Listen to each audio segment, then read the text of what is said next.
Welcome to Commerce Today. My name's Darren, and happy to have you here, and my co-host, as always, Josh, to join us here for all about what is happening in the world of commerce today. So we've got a neat one here, Josh, that you've spooled up for us.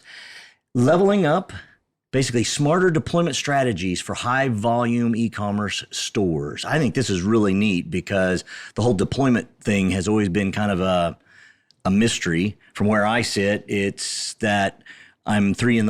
and that's when I am awake and I want to buy something and I can't because the store's down. So let's talk about it. I know. Let's talk about your insomnia first. Well, that's a whole other episode we probably ought to get to, and probably a different podcast as well. But be that as it may, let's.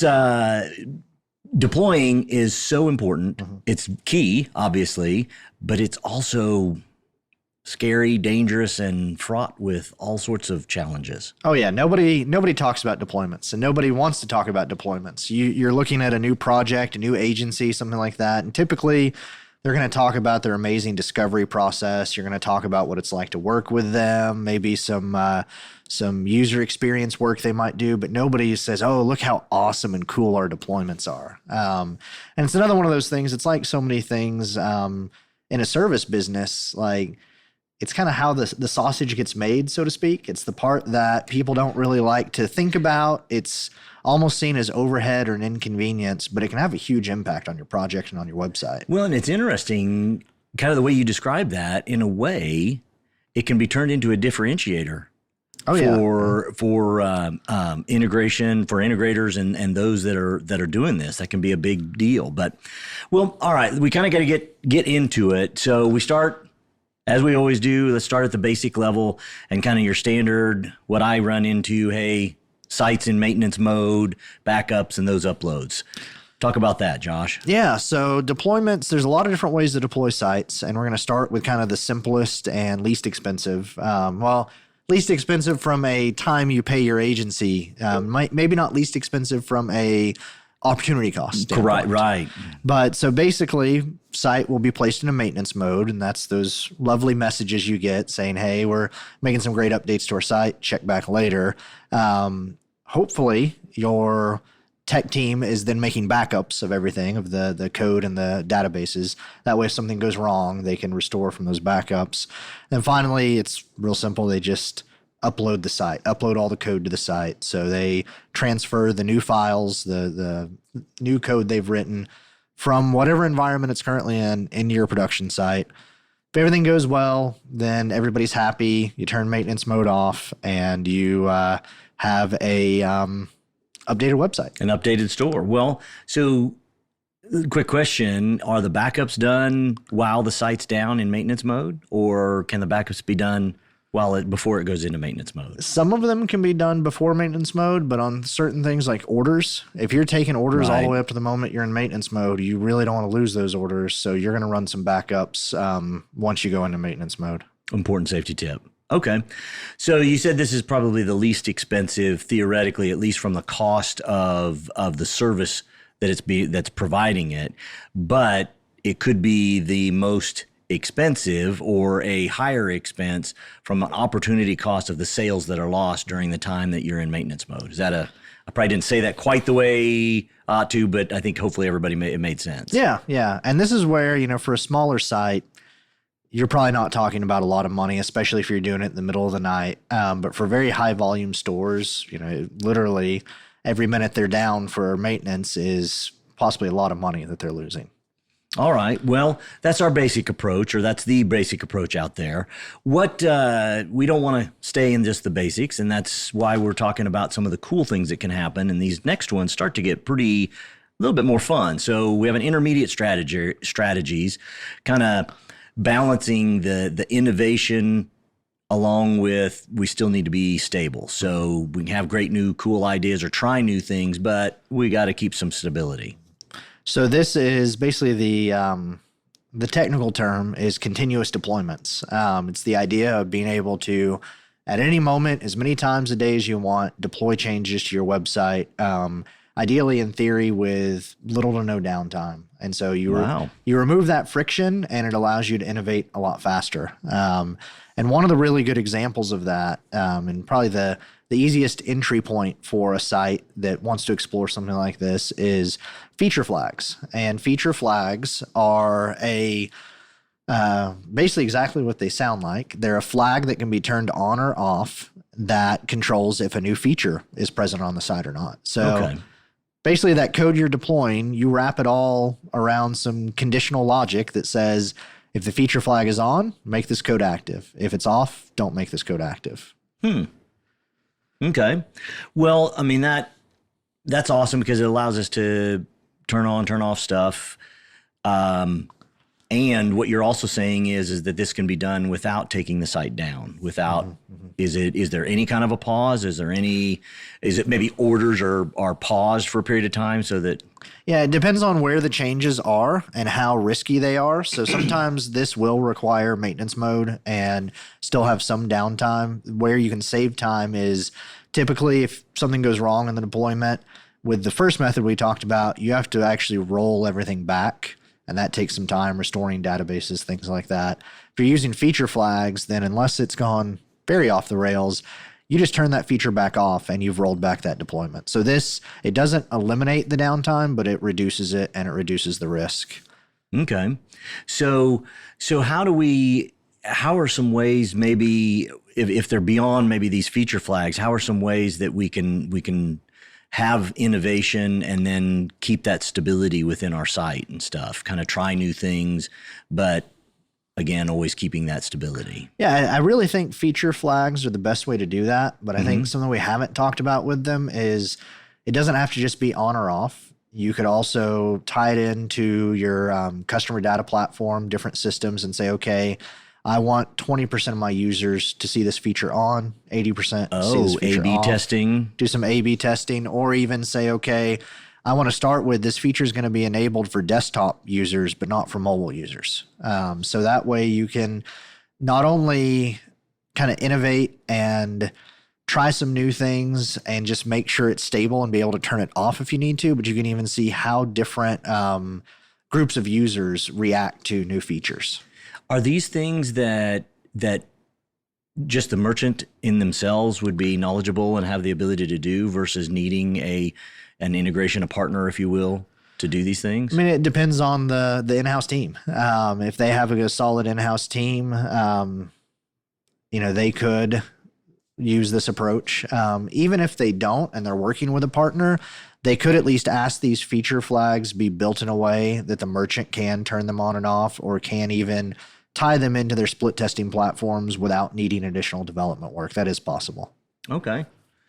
All right. Well, moving on to maybe in a more advanced type of area, we're talking about, I always like this fun, the blue-green deployments. I don't know what, it always reminds me of something. But anyway, tell us about the blue-green deployments and what does that mean, and how does it positively or negatively impact the overall rollout? So this is probably not the best way to introduce this topic, but I always think of the movie Contact, and where he says the big device is destroyed, and they suddenly reveal they have a second copy of it. And they say, well, yeah, first rule of government spending, why buy one for full price when you can buy two for twice the price? Right. So the disadvantage to blue-green deployments is unless you do a very advanced form of this, you have two copies of your production environment. So if you have one web server, one database server, well, now you have two web servers, two database servers. If you have 10 and 10, now you have 20 and 20. It could get... That gets a little exotic. A little expensive. But again, this is where for these high volume sites, when you run the math of how much money they lose every minute they're down, it can actually definitely come out ahead with a setup like this. But kind of got ahead of myself. But the reason you have two identical copies of your production environment is one is blue and one is green. And blue is the currently live production environment. Green is an exact duplicate of it. You deploy all your changes to the green environment, and then you flip all your traffic to go from the blue environment to the green environment. something breaks, doesn't work right, you just put all the traffic right back. So now you have done what the user never sees, that maintenance mode page. The user never experiences any downtime. So there's no pause in between on this switch. It's just from one to the other. Yeah. PFM. Gotta love it. Gosh, and there's no worry about even an order. I mean, what happens if there's I don't know. I got things in my cart and I hit the buy button at the same time as it's flipping. How does that? So yeah, there's definitely some. I am summarizing what would be an hour-long conference presentation, and actually, it's funny. I joke sometimes with our team about how years ago, back in the Magento 1 days, Angry Birds was on Magento, and this is back when Angry Birds was the big hot brand. And they had one of these environments. It was like 30 different servers, and they were doing this setup. And it was just, they showed a slide of, oh, it's so simple. This is how it works. And I spent like 20 minutes deciphering all the arrows and notes on that slide because, there's a lot you have to do if you want that level, as far as how you're handling the customer session, where you're storing the session data, how you're handing that off from the blue environment to the green environment. So, and again, this depends on the volume of the business. For Angry Birds, it made total sense at that time, at least, to invest to have zero downtime. For other brands, you might want to go to a blue-green deployment setup and say, hey, I'm okay with 2 minutes of not being able to place an order. And then that suddenly makes it a little bit simpler on the technical side of not having to worry about that session data as much. So there's a pause, maybe a brief maintenance mode of some variety, or a brief pause or a message on, hey, we're currently working on the site. We'll be back in 30 seconds or 90 seconds or whatever. Okay. Well, that makes sense. So I guess putting these all together then, let's look at kind of the bigger picture of all of this in what's the best way to reduce that risk and accelerate the innovation that you can have on an e-commerce site. Because what I keep hearing you say, and yes, I'm not the sharpest stick in the shed, so it takes a little while for me to get it, but you got to try new things and you got to be willing to do that. But to do that, if it requires this enormous cost or time to take it down, I can see a team saying, well, I don't want to do that because it wipes out my site for so long period of time on a deployment to try all these cool new things. Yeah, and that's where you really, as a brand, have to decide what's most important to you. Kind of look at the scale that you're at. This is where, thank goodness, ChatGPT can't replace us yet, because there's a conversation that has to happen of the trade-offs and of the investment needed as far as are you okay with the downtime? Are you a brand that you're going to deploy changes once a month and that's often enough and your site can be down for that time? Or are you someone that wants to innovate and deploy more often? And you have to move to at least something like feature flags, I feel like, if you want to deploy more often, if you want to innovate, because you have to remove that risk or you have to reduce it. Because otherwise, in the back of your mind, the project manager's mind, e-commerce manager's mind, everyone's going to be thinking, yeah, we could try this new feature, but my site's going to be down for a few hours to deploy it. Oh, maybe we'll wait. And so often I have seen the businesses that are successful in e-commerce are the ones that get out there and iterate the fastest and just say, hey, we're going to try new ideas faster than our competition. We're going to split test. We're going to look at the analytics. We're going to see how this is working. And then we're going to use that data to try again and try again and try again. The compounding you get off of those results, you will grow so much faster than if you say, oh, once a month, once a quarter, we'll try something new. So real quick, back on the feature flags, is that technology, is that part of pretty much all the platforms? Does every platform have it? Not every platform has it. Most of them have at least modules or people that have open sourced a way to do it. Okay. And in most platforms, it's fairly easy to implement. A lot of it comes down to, I say fairly easy, and I can already hear back in my mind some of my team members saying, what are you talking about? But for the on-off, like it's completely on or completely off option, that's very simple to implement. For the I want to show this to only people on mobile devices, or I want to show this, and especially if you want to be able to control that as a merchant, then you're adding a little bit more complexity. There's a lot to that, I can only imagine. All right. Well, wow, Josh, you've opened my eyes on the whole deployment and the complexities as well as the sophistication that can be brought to making it better, making it faster and more effective for all of our merchants out there. So there's really being able to, the benefits of that advanced deployment methods for the high volume sites, that makes a lot of sense. The blue green, it really, you almost have to do that in a way.